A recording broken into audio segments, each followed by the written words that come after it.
예수님은 십자가를 지시기 전날 밤에 제자들과 함께 마지막 만찬을 나누셨습니다. 만찬을 마치신 후에 예수님께서 제자들을 데리시고 겟세마네라는 동산에 가셨습니다. 가실 때 자기가 신임하고 인정하는 제자 세 사람, 베드로와 요한과 야고보를 따로 데리고 가셨습니다. 그리고는 내 마음이 매우 고민하여 죽게 되었으니 너희는 여기 머물러 나와 함께 깨어 있으라 그렇게 부탁하시고 조금 떨어진 곳에 나가서 땅에 엎드려서 기도하셨습니다.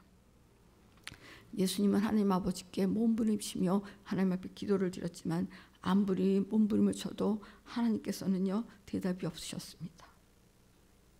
근심에 쌓인 예수님께서 처절한 기도를 마치시고 제자들에게 가보니까 제자들이 어떻게 하고 있었어요? 네, 잠이 들어 있었습니다. 우리는 이 이야기, 이 제자들이 예수님이 그렇게 몸부림치면서 기도하시는데 제자들은 자고 있었다. 이 말씀을 읽거나 듣거나 하면요, 이 제자들이 어떤 생각이 들어요? 참 한심하다. 어떻게 이럴 수가 있을까? 이런 생각이 들 수도 있어요. 그런데 우리에게도 이런 모습이 있지는 않는가? 교회에서 주님의 일이 어려움을 당할 때 못 본 척 구경만 하는 사람이 있다면, 교회에 어려움이 있을 때 못 본 척 방관하는 사람은요 졸고 있는 제자와 똑같은 사람이에요. 왜냐하면 교회는 주님의 몸이기 때문에 그렇습니다. 교회는 주님의 몸이에요. 우리는 모두 주님의 몸된 교회 앞에 다 적극적으로 동참하는 사람들이 되어야 됩니다. 그것이 주님의 일에 동역하는 거예요. 주님의 일에 동역하는 거. 몸된 교회 일에 적극적으로 동참하는 것이 그것이 결국은 주님의 일입니다. 예수님은 졸고 있는 제자들의 모습을 보시면서 너희가 나와 함께 한 시간도 이렇게 깨어있을 수 없더냐 그렇게 말씀하셨습니다. 이 말씀이 무슨 뜻이에요? 십자가의 죽음이라는 중대사를 목전에 두고 있는 나의 고통을 함께 나눌 수 없겠느냐 그런 말씀이에요. 주님의 심정을 만분질이라도 함께 나누고 싶지 않느냐 그런 뜻이에요. 여러분 누구 때문에 예수님이 이런 처절한 기도를 드리셔야 되는 거예요?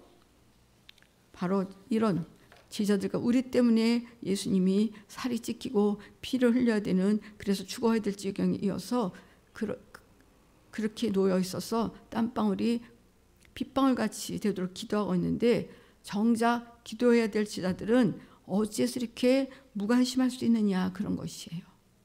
나는 너희들 때문에 지금 고민하여 죽게 되었어.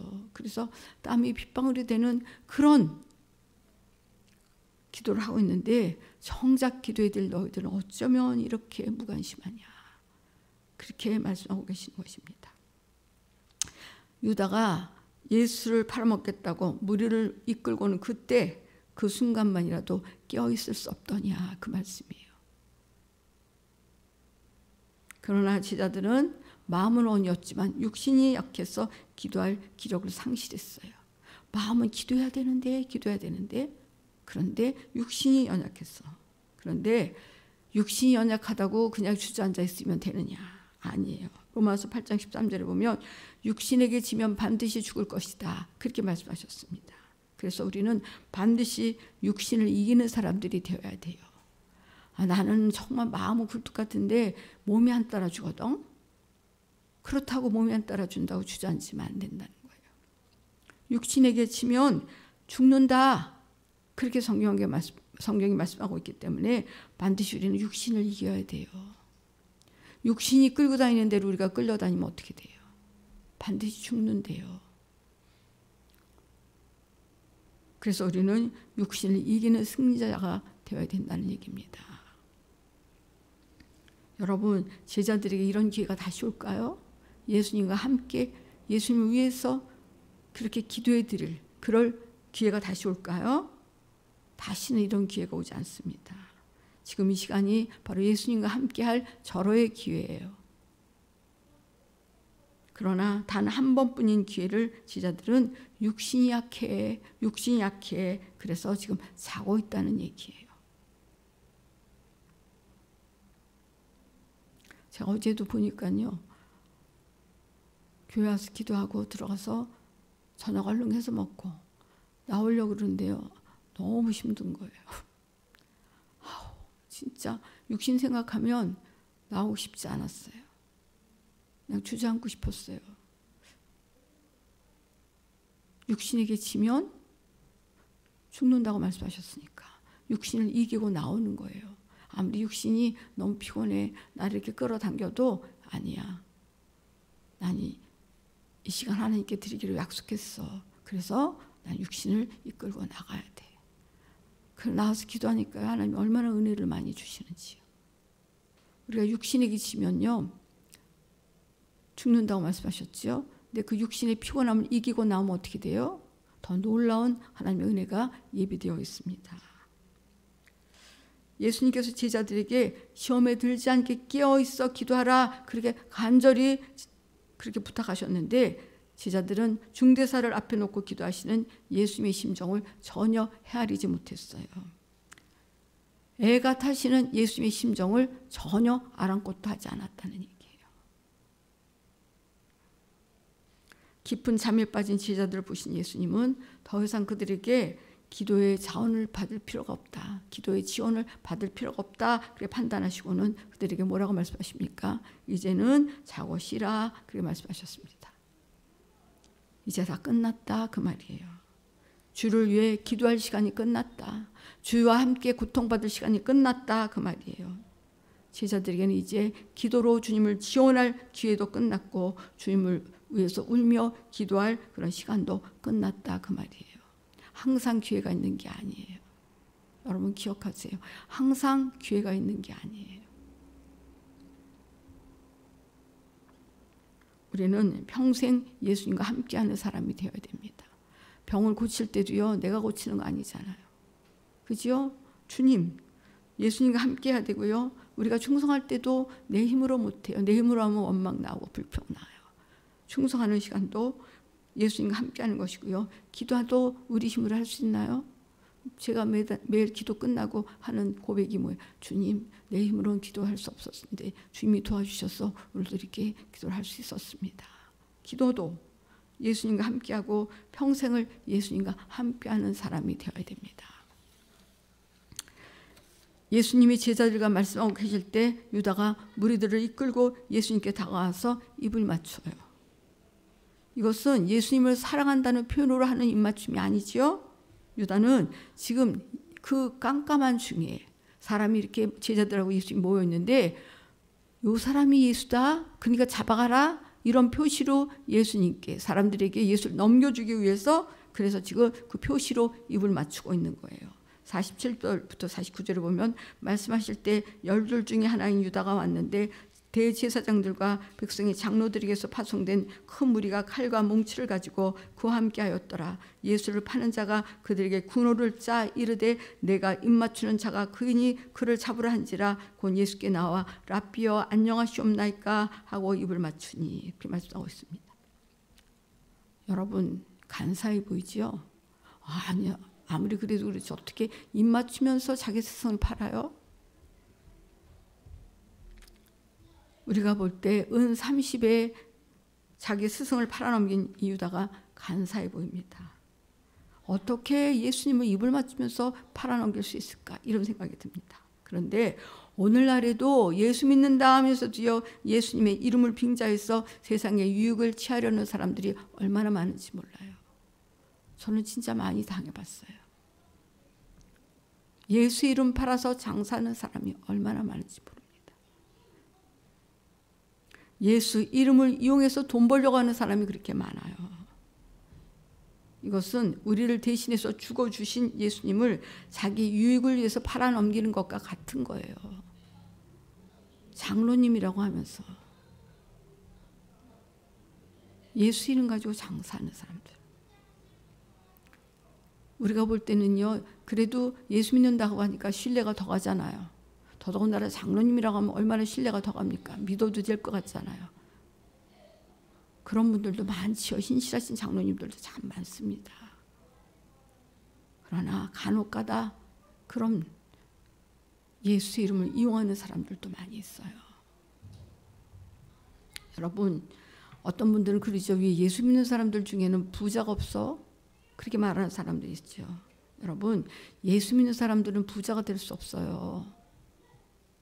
저는 예전에 예수 믿는 사람 왜 부자가 없어? 이러면 많아 막 이랬는데, 아, 맞아. 예수 믿는 사람들은 부자가 될 수 없구나. 왜 그렇습니까? 여러분, 돈을 놔두고 우리가 하나님께 드리고 싶어서 그 돈을 놔둘 수 있겠느냐 그 말입니다. 돈 벌면 하나님께 드리고 싶잖아요. 그렇죠? 우리 성도들 보면요. 없는 거 뻔히 아는데요. 그거 드리고 싶어서 드리는 성도들 보면요. 예수 믿는 건 그런 거예요. 돈 있으면 하나님께 드리고 싶은 거예요. 그리고 또 성령이 쿡쿡 찔러서 가지고 있을 수도 없어요. 여러분, 내 창고에 쌓기보다는 하나님께 드리는 게 편한데 어떻게 예수 믿는 사람들이 부자가 될 수 있겠느냐 그 말입니다. 집 2채 있으면 1채 드리라고 성령이 감동하시고, 그리고 속이 편하지 않은데 어떻게 집을 수십 채를 붙들고 그냥 있을 수 있겠느냐 그 말입니다. 어떤 사람은 뭐라고 말합니까? 예수 믿는 사람이 가난하면 하나님의 영광 가린다 그렇게 말하는 사람들이 있습니다. 그렇다면 부잣집 대문 앞에서 얻어먹던 거지 나사로가 하나님의 영광을 가려서 죽은 후에 낙원에 갔습니까? 말도 안 되는 소리라는 얘기예요. 우리는 돈 주는 예수가 아니라 생명 주는 예수님을 우리가 믿어야 돼요. 여러분, 돈 주는 예수 믿는 사람들이 얼마나 많은지 모릅니다. 자기가 만든 하나님, 그래서 돈 주는 하나님을 자기가 만들어 놓고 그 하나님 섬기는 사람들. 그러나 우리는 내가 만든 하나님이 아니라 성경에 말씀하신 하나님, 돈 주는 하나님이 아니라 생명을 주시는 그 하나님을 우리는 바로 믿어야 됩니다. 많은 사람들이 경제적인 어려움으로써 어려움 때문에 힘들어하지요. 그리고 또 앞으로 경제적인 어려움이 있을 것이다. 그래서 많이 근심들을 합니다. 그러나 믿는 사람들은 경제적인 어려움이 닥친다 할지라도 걱정할 것이 없어요. 부자이기 때문에 걱정할 것이 없다는 것이 아니에요. 부자가 아니라도 걱정할 것이 없습니다. 예수님 안에는 불황이 없어요. 그리고 예수님 뭐라고 말씀하셨습니까? 구하는 자에게 주실 것이다. 그래 약속하셨고요. 또 믿음 안에 능치 못함이 없다. 그렇게 말씀하셨습니다. 그러니까 예수님 안에서는 경제적인 어려움도 이길 수 있다는 거예요. 그래서 우리가 너무 계산하고 살면 안 돼요. 막 머리로 계산하면 염려하고 근심만 더 생겨요. 우리가 기억해야 될 것은 이 세상의 경제적인 어려움보다도 영적인 기근이 더 무섭고 두렵다는 걸 알아야 됩니다. 영적인 기근. 기도해도 응답이 없어요? 영적인 기근을 만난 거예요.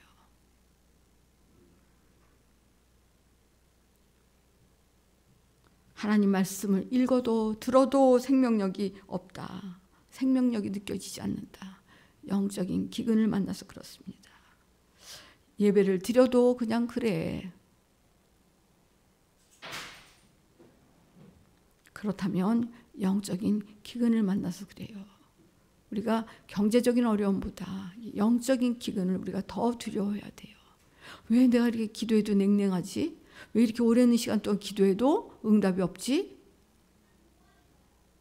왜 내가 이렇게 말씀을 들어도 전혀 느껴지는 것도 없고 생명력이 느껴지지 않지?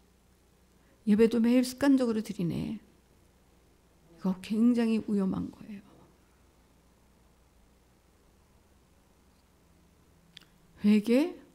회개하고 싶은데 죄가 생각이 안 나네. 얼마나 위험한 거예요. 그래, 입으로 회개하는데 전혀 간절함도 없네. 기도해도 간절함이 없네. 이거 위험한 거예요. 언젠가부터 눈물이 딱 말라가지고 눈물 한 방울 안 나오네, 기도해도. 이거 얼마나 위험한 일인지 모릅니다. 여러분, 저는 처음 예수 믿고요. 정말 예수 믿으면 장사해서 돈 많이 버는 줄 알았어요. 그렇게 제가 예수님을 오해했어요. 제가 예전에 아기 옷집을 했다고 그랬잖아요. 저는 베이비라를 했고 또 우리 그 바로 뒤에 아가방이 있었는데 아가방 하는 분도 예수 믿고 저도 예수 믿었어요. 그랬더니 저희 언니가 하는 말이 야 그러면 하나님이 아가방에 더 복 주시냐 니네 집에 더 복 주시냐. 예수를 돈 주는 분으로 알았기 때문에 우리가 그렇게밖에 생각이 안 돌아간 거예요. 예수님은요 우리에게 돈 주러 노다지 주러 오신 분이 아니에요. 예수님은요 자기 자신을 우리에게 주시려고 오셨어요. 죽기 싫어하는 우리에게 예수의 본질인 영원한 생명을 주러 우리에게 오셨어요. 영원한 생명. 여러분 영원한 생명보다 더 큰 부자가 어디 있어요? 영원한 생명보다 더 큰 부유가 어디 있습니까? 인류 역사의 모든 인생의 수명을 다 합해도 영생과 바꿀 수는 없잖아요. 지금까지 살아온 모든 인류의 그 수명 다 합쳐도 영혼과 바꿀 수 있습니까? 예수님 우리에게 영생을 주러 오신 분이라는 얘기예요. 영생. 사람들이 이것을 제대로 알지 못하니까 예수 믿어도 돈이 없으니까 교회에서 알아주지 않는다. 그렇게 사람들이 불평합니다. 아유 교회도 돈 줘야 좋아해. 교회도 돈 내는 사람 알아줘. 이렇게 불평하는 사람들. 그러나 사람이 알아주지 않을지라도 하나님은 다 알고 계셔요. 사람이 의식하면 안 돼요. 사람이 안 알아주면 어때요? 하나님이 알아주시면 되죠. 여러분 누가복음 16장에 나온 부자가요 비단 옷을 입고 호요식하며 즐거워할 때 사람들이 부자를 다 알아줬어요. 그죠? 야, 그 사람 복 받은 사람이야. 대단한 사람이야. 아우 인심도 좋아. 막 매일 우리 불러서 파티하고 참 아주 그 사람 돈 쓸 줄 아는 사람이야. 이러면서 알아줬어요. 그러나 사람들이 다 알아준다 할지라도 그 무서운 음부에서 부자가 빠져나올 수 없었다는 사실을 우리가 알아야 됩니다. 여러분 이 땅에서는 부잣집 대문 앞에서 얻어먹던 거지를 알아주는 사람 한 사람도 없었어요. 그러나 세상 사람들이 다 몰라줄지라도 하나님만 알아주시면 능히 음부에서 구원받아서 낙원에 거할 수 있다는 거 우리가 알아야 돼요. 사람이 알아주는 거 아무 소용없어요. 사람이 알아주는 거. 유명해지지 않아도 괜찮아요. 하나님이 알아주시면 돼요. 여러분 우리가 밤마다 여기 앉아서 쭈그리고 앉아서 기도하는 거 사람들이 알아줍니까? 사람들 아무도 안 알아. 오히려 알면 아우 좀 광신자 아니야 미친 거 아니야 이래요. 근데 하나님이 알아주시면 된 거예요. 아무도 몰라줘도 하나님만 알아주시면 되는 거예요. 여러분 이 지구상에서 최고의 부유는 영원히 사는 생명이에요. 영원히 사는 생명. 예수님은 이 생명을 주시려고 이 지구상에 오신 거예요. 그 생명을 주시려고. 영원히 사는 영생의 생명을 주시려고. 예수님께서 뭐라고 기도하셨습니까? 나의 원대로 마옵시고 아버지의 원대로 되기를 원합니다. 그렇게 기도하실 때 얼마나 애써서 기도하셨는지 땀이 땅에 떨어지는데 마치 핏방울 같았다. 그렇게 다른 복음서에서 말씀하고 있습니다. 땀이 핏방울같이 나왔다. 이거 엄청난 사건이에요. 얼마나 애쓰고 힘써서 기도하셨으면 땀이 흐르는데 핏방울같이 그렇게 되어 나왔겠습니까? 여러분 만약에 우리가 예수님처럼 이런 기도를 드린다면 역사가 일어나도 일어나지 않겠느냐 그 말이에요. 우리에게 왜 역사가 안 일어나요? 왜 회개 역사도 안 일어나고 기도 응답의 역사도 안 일어나요? 아마 이런 간절한 기도를 드렸다면 벌써 응답받고 벌써 역사가 일어나도 일어났을 거예요. 조금이라도 젊을 때 그렇게 기도하세요. 힘써서 부르짖어서. 나이 먹으면 하고 싶어도 못해요. 기력이 떨어져서. 그거 다 재산이에요. 젊어서 기도해 놓은 거 부르짖어 기도해 놓은 거요. 그거 다 재산이에요. 그거 어디를 안 가요. 다 재산이에요. 그리고 젊을 때는 그렇게 힘들어서 기도해도요. 하룻밤 자고 일어나면 다시 기력이 다 회복돼요. 걱정 안 하고 부르짖어서 간절히 기도하셔도 돼요. 나이 먹으면 하고 싶어도 못해요.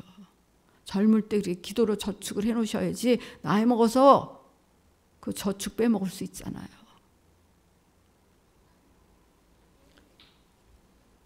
어떤 분이 간증하는 것을 들어보면요. 가룟 유다는 지옥에서도 가장 고통스러운 곳에 있다 하는 간증을 제가 들어본 적이 있어요. 여러분에게도 말씀드린 적이 있었던 것 같아요.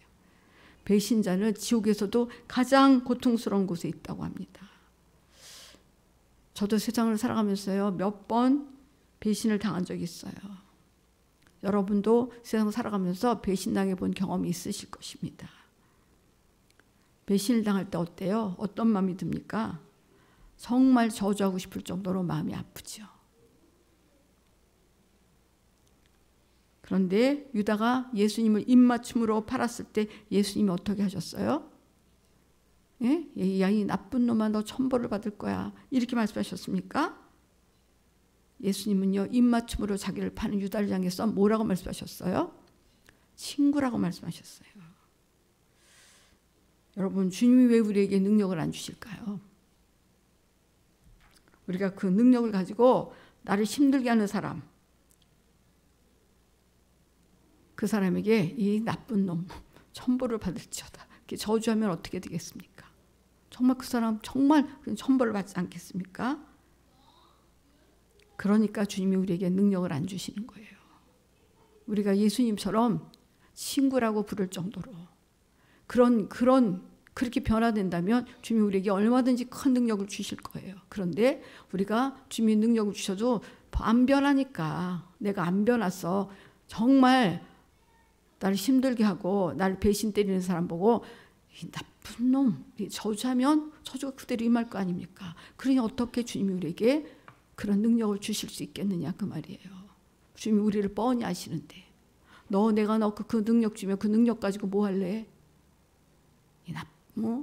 너 힘들게 하고 그러면 네가 난 죽었습니다 이럴 자신 있으면 내가 너 줄 수 있어. 그런데 능력 가지고, 능력 있는 사람들은요, 말하며 말한 대로 되잖아요. 하나님의 특별한 은혜와 능력을 받은 사람들이요. 근데 자기 기분 나쁘다고 막 저주스러운 말 퍼보면 어떻게 되겠습니까? 그러니까 하나님이 아무에게나 능력을 주실 수가 없는 거죠. 여러분, 예수님도 배신을 당하셨죠. 예수님도 가룟 유다에게. 가룟 유다뿐이겠습니까? 제자들도 다 도망갔잖아요. 그리고 예수님에게서 떡을 얻어먹은 사람들, 그리고 병 고침 받은 사람들이 나중에 어떻게 합니까? 사람들이 십자가 못 박아라 하니까 그 중에서 십자가 못 박아라 한 사람 중에 예수님으로부터 떡 얻어먹은 사람 없었겠습니까? 병 고침 받은 사람 없었겠느냐 그 말이에요. 그래서 우리가 배신당할 때마다 어떻게 그럴 수가 있어 이러지 말고, 그래 주님도 배신당하셨는데 나 같은 것쯤이야 오죽할까, 우리가 그렇게 생각해야 된다는 거예요. 나 같은 건 뭐 당연하지, 예수님도 배신당하셨는데. 저는요, 이 추석이나 명절이 돌아오면요, 우리 하나님이 얼마나 배신감을 느끼실까 그런 생각이 들어요. 추석이나 설이 돌아오면요, 우리를 지옥 멸망에서 구원해 주기 위해서 우리에게 영원한 생명을 주시기 위해서 자신의 목숨까지 내어주신 예수 그리스도를 제쳐놓고 사람들이 어떻게 합니까? 조상을 향해서 우상 숭배하러 가요. 조상이 그들에게 은혜를 베풀어 줬고 조상이 자기들에게 은공을 베풀어서 잘 살았다, 그리고 조상을 숭배합니다. 그리고 그렇게 조상에게 빌고 기도하고 절까지 하는 그런 모습을 바라보는 우리 하나님의 심정이 어떠시겠느냐 그 말입니다. 얼마나 배신감으로 가슴이 아프시겠냐 그 말이에요. 그래서 우리가 명절이 돌아오면 오히려 막 들떠서 하나님을 더 가슴 아프게 드릴 것이 아니라 우리가 정말 그때일수록 더 힘써서 주님 앞에 새벽마다 나와서 기도하고 밤마다 기도하고 우리가 그렇게 해드려야 됩니다. 우리는 어떤 일이 있어도 하나님 앞에 배신자가 되면 안 됩니다. 하나님 앞에 배신자가 되면 안 되는데 우리가 어떻게 해요? 자꾸 은혜를 잊어버리잖아요. 은혜를 잊어버리잖아요. 감사도 잊어버리잖아요. 나 같은 죄인을 지옥에서 건지시려고 예수님께서 그 모진 고통을 당하고 죽어주셨는데 말로는 그걸 안다고 그러면서 믿는다고 그러면서 가슴은 싸늘하게 다 식어가지고, 그러니까 은혜에 대한 감사도 다 잊어버리고, 그게 결국은 배신 아니겠습니까? 여러분, 이 세상에 수많은 사람이 예수님을 배신한다고 할지라도 우리는 예수님을 배신하면 절대 안 됩니다. 유다가 예수님께 입을 맞추니까 함께 온 유다를 따라온 함께 온 무리들이 그분이 예수님임을 알아보고는 예수님을 법정에 넘겨요. 가야바의 법정에 넘깁니다. 하나님의 아들이 어떻게 인간의 법정으로 넘겨줄 수 있겠느냐 그 말이에요. 무엇 때문에 어떻게 이렇게 상상할 수 없는 이런 일들이 벌어졌나 그 말입니다. 그 이유는 오직 하나예요. 나를 구원하시고 내 대신 죽으시기 위해서 하나님의 아들이신 예수께서 인간의 법정에 넘겨주셨어요. 나를 구원하기 위해서. 그래서 내 대신 죽으시기 위하여서 예수님이 그런 모욕을 당하셨다 그 말입니다. 우리는요, 내가 받은 구원이 얼마나 큰 구원인지 잊어버리면 안 돼요. 우리가 받은 구원은요, 큰 구원이에요. 얼마나 큰 구원인지 잊어버리면 안 됩니다. 여러분, 내가 받은 구원이 얼마나 큰지 알아야 우리가 하나님께 감사할 수 있어요.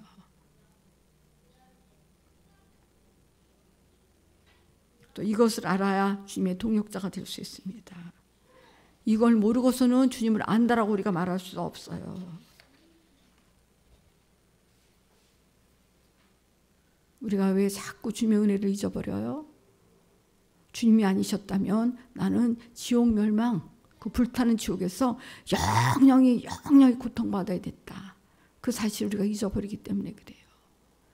주님이 그 지옥 멸망에서 날 건지기 위해서, 악한 마귀의 손아귀에서 날 건지기 위하여서 십자가에서 살찌고 죽으셨다. 피 흘려 죽으셨다.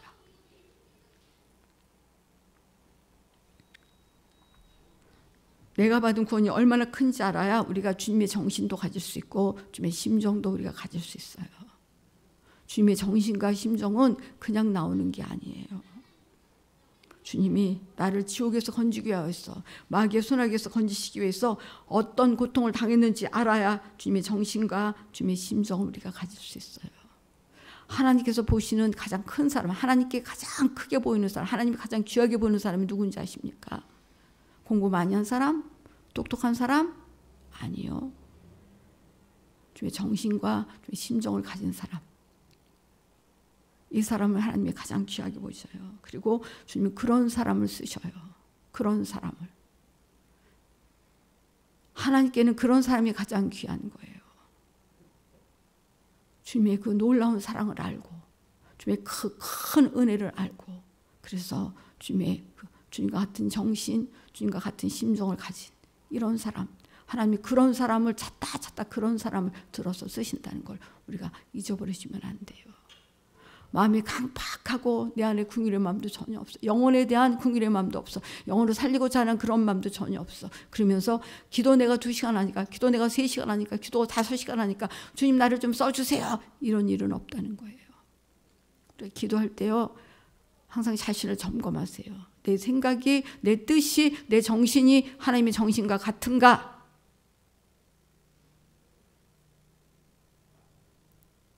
내가 하나님과 뜻이 같지 않고 생각이 같지 않고 그리고 내 정신이 하나님과 같지 않다. 그러면 나는 지금 주님과 역주행하고 있는 거예요. 그러면서 아무리 기도한들 하나님과 역주행하는 사람을 하나님이 어떻게 쓰시냐 그 말이에요. 그래서 오래 기도해도 응답이 없다. 그러면 내가 지금 하나님의 말씀과 어디서 건넜는가? 아예 그래도 내가 지금 누구를 좀 미워를 하긴 해도 내가 이렇게 기도 많이 하는데 하나님이 그런 것 정도는 좀 알아서 봐주시겠지. 이거 없어요. 그럼 우리가 속는 거예요, 마귀에게.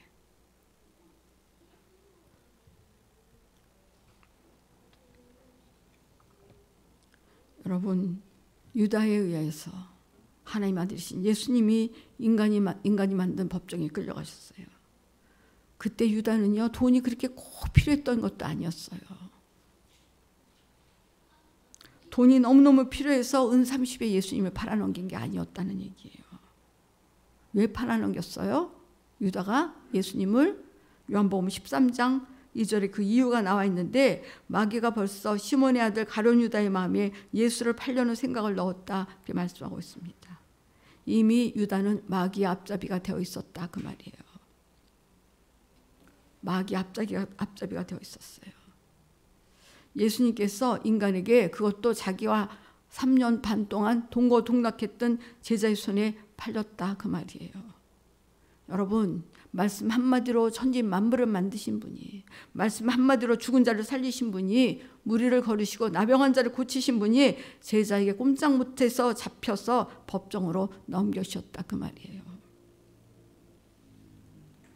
여러분, 하나님의 아들이 인간의 손에 팔렸다는 것, 그것도 제자가 돈 받고 팔아먹었다, 이것은 말도 안 되는 이야기죠. 하나님의 아들이신 분이 제자에게 팔렸다, 말도 안 되는 얘기. 그런데 더 기가 막힌 것은 하나님 아버지조차도 유다가 예수님을 팔아 넘기도록 내버려 두셨다는 사실이에요. 하나님 아버지조차도 유다가 자기 아들인 예수를 팔아 넘기도록 그냥 내버려 두셨어요. 또 팔려가는 예수도 내버려 두셨어요. 자기 아들이 팔려가는데 그냥 다 내버려 두셨다는 얘기예요. 하나님께서 이 모든 일을 허용하셨기 때문에 이 모든 일들이 가능했던 것입니다. 이 모든 것이 누구를 위한 거예요? 이 모든 것이 누구를 위한 거예요? 바로 나를 위한 것이었다 그 말이에요. 나를 위한 것이었다. 예수님은 대제사장 가야바의 집들에까지 끌려가셨어요. 예수님이 사람에게 끌려가실 분이 아니지요. 그러나 나 때문에 끌려가셨어요. 나를 살리려고 끌려가셨어요. 하나님의 아들이신 예수께서 나를 살리려고 끌려가셨다 그 말입니다. 예수님은 우리를 위해서 끌려가시고 우리를 위해서 죽으셨습니다.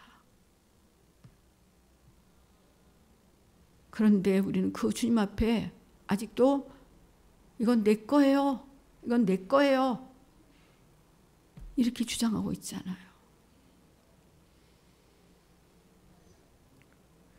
하나님 아버지는 단 하나뿐인 독생자까지 우리를 위해서 내어주셨고, 그리고 아들 예수는 자기 생명을 아낌없이 우리에게 내어주셨습니다. 그런데 왜 우리는 예수님께서 내어주신 그 생명 앞에 감사하지 않느냐 그 말이에요. 예수님이 나를 위해서 죽어주셨다니까요. 근데 우리는 감격이 없잖아요. 나 때문에 죽어주셨다는데. 감사가 없잖아요.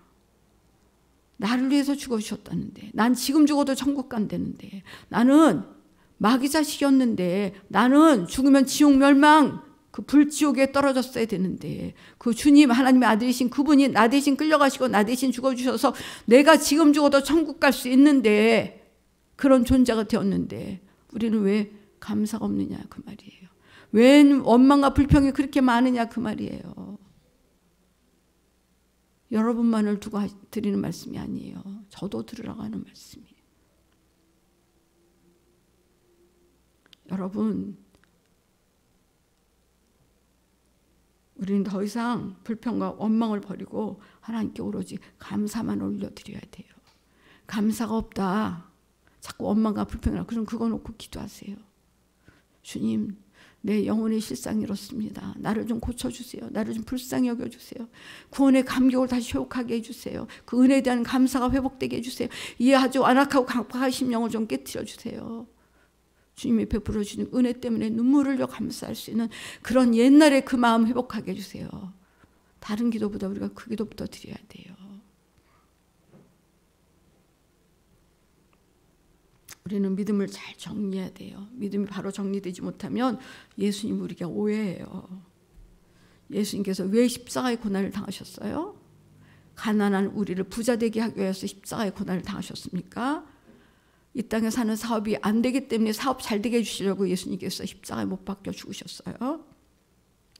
예수님 우리의 죄 때문에 십자가의 고통을 당하신 것이에요. 내 죄 때문에. 그래서 내가 죄인이라는 고백이 없는 사람에게는 예수님의 죽음이 무용지물이 되고 마는 거예요. 나 의인이야. 난 죄가 없어. 바리새인들이 그랬지요. 바리새인들이 자기 의에 꽉 차 있었죠. 여러분, 예수님의 죽음이 내게 효력이 있기를 원한다면 먼저 내가 죄인임을 깨닫고 우리가 고백을 해야 돼요. 내가 의인이다 이런 사람에게는 예수님의 죽음이, 예수님의 십자가의 죽음이 나와 아무런 효력이 없어요. 아무 상관이 없어요. 그래서 우리가 하나님 앞에 기도할 때 내 죄를 좀 보게 해주세요. 내 죄를 좀 보게 해주세요. 그래야 내가 죄인임을 깨닫지요. 그리고 회개하지요. 내가 회개할 거리가 전혀 없어. 다른 사람의 죄는 보이는데 내 죄는 안 보여. 그럼 예수님의 십자가 나와 아무 상관이 없어요. 내가 죄인이어야 예수님의 십자가가 나에게 효력이 있는 거예요. 근데 우리는 점점 의인이 되어가고 있잖아요. 내가 죄인이라는 의식보다 나는 의인이야. 나같이 의로운 사람 나와보라 그래. 나같이 기도 많이 하는 사람 나와보라 그래. 혹시나 우리 안에 그런 마음은 없느냐 그 말입니다. 예수님께서 마지막 만찬을 베푸신 후에 제자들을 데리고 겟세마네 동산에 올라가셔서 몸부림치며 기도하셨어요. 겟세마네 동산에서 죽을 만큼 고통스러워서 제자들에게 기도를 부탁하셨지만 제자들은 예수님께 실망만 안겨주었습니다. 그리고 사랑하는 제자가 배반의 입맞춤으로 예수님을 팔았고, 그리고 무리가 칼과 몽둥이로 위협하면서 예수님을 가야바의 안뜰로 끌고 가서 하나님의 아들이란 제목으로 예수님을 채찍질하고 조롱했어요. 이 고난의 코스가 의미하는 바가 뭐예요? 예수님은 계속 고난. 이 길은 바로 우리가 가야 할 코스였어요. 우리가 가야 될 코스. 예수님의 고난은 우리가 걸어가야 될 그런 코스였던 것입니다. 예수님은 우리가 걸어가야 될 고난의 코스를 가시면서 내가 대신 가니까 너희는 오지 마라. 그렇게 말씀하셨어요. 얼마나 감사한 일이에요. 결국 예수님의 고난은 내가 가야 될 그런 고난이었어요. 예수님이 대신 가주시면서 내가 대신 가니 너는 오지 말라. 그렇게 하신 거예요. 여러분, 이 사실을 우리가 진실로 믿는다면 예수님께서 우리에게 무엇을 요구하신들 우리가 거절할 수 있겠느냐 그 말이에요. 예수님 우리에게 목숨을 요구하신들 우리가 거절할 수 있겠느냐 그 말입니다. 은혜 받은 사람은요, 그분 앞에 아까울 게 전혀 없어요. 주님의 사랑, 주님의 은혜를 우리가 진짜 믿고 진짜 안다면 그분 앞에 뭐가 아까울 게 있겠습니까? 정말 은혜를 아는 사람은요, 그분의 사랑에 압도당해서 그분의 손 안에서 사는 사람이 돼요. 영원히 죽을 수밖에 없는 내게 영생을 주심을 믿고 예수님의 수하에 사는 사람이 정말 예수님의 그 십자가의 고난을 아는 사람이라고 말할 수 있어요. 그래서 우리가 예수님을 주님이라고 부르는 거예요. 주님, 나의 주인님. 나에게 무엇을 요구하신들 나는 거절할 게 없습니다. 내게 있는 것 모두 다 주님 것입니다. 내 목숨까지도 다 주님 것입니다. 정말 예수님의 십자가를 바로 만난 사람들은요, 그렇게 고백할 수 있는 사람들이에요. 여러분, 우리가 사순절 기간을 지나면서요, 그냥 지나가지 마세요. 이 기간 동안에 우리가 정말 주님의 그 십자가의 사랑의 넓이와 길이와 높이와 깊이를 좀 깨달아 알게 해주세요. 주님이 나를 어떤 사랑으로 사랑하셨는지 내가 좀 알게 해주세요.